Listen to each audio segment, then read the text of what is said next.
I hope it's clear how the useState hook generally works now.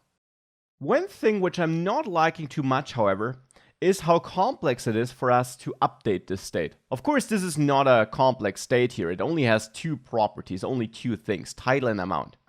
But still, we have to ensure that when we update the title, we don't lose the old amount, and when we update the amount, we don't lose the old title. Now, obviously, that's doable here, but imagine that we had a longer form here. You would have to write a lot of code just to always save all the old state when you update something new. So whilst you can of course manage state that is an object, and whilst this often might make sense, you should also be aware that there is a huge important difference when you compare the state added by useState to the state you used in class-based components. In class-based components, state had to be an object and React merged it for you automatically. In functional components with useState, state doesn't have to be an object and React doesn't merge it for you. But what you can do is you can register multiple states. So what would make much more sense here is that you don't have an object, but let's say just a string here, and that this is your title, maybe your entered title to make it really clear what you are saving here, and then you have the set entered title function. And then we add another state here, which is our entered amount, and we have set entered amount here. And that's useState with an empty string initially too. So now I have two states which are both managed independently by React for this component, which are stored in different variables and which I can set with different functions.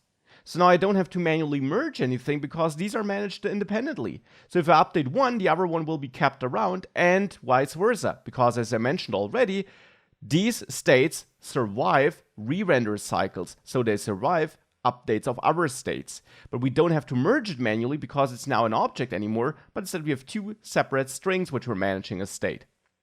So now here, when we're working with the title, we could just output the entered title here.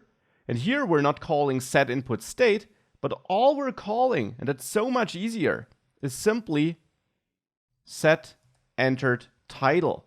And we can pass in the new title here. However, we no longer have to store this in a separate variable. We don't have that closure problem anymore because there is no inner closure in this function anymore.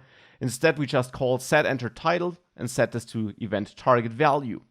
We don't have to manage anything, merge anything, because we manage this as two separate states.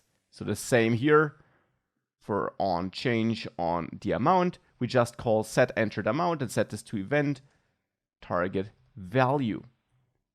It's as easy as that. And if we save this, we still have the same behavior as before, but now in a much easier way. And this is actually my recommended way of doing this.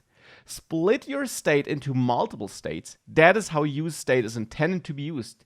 And only use objects or arrays as values for your state if you really have data that changes together or where you need to change multiple things together. Otherwise, manage your state independently. It's so much easier. It's so much easier to write. You don't have to merge anything manually. It's a breeze to use it, as you can see.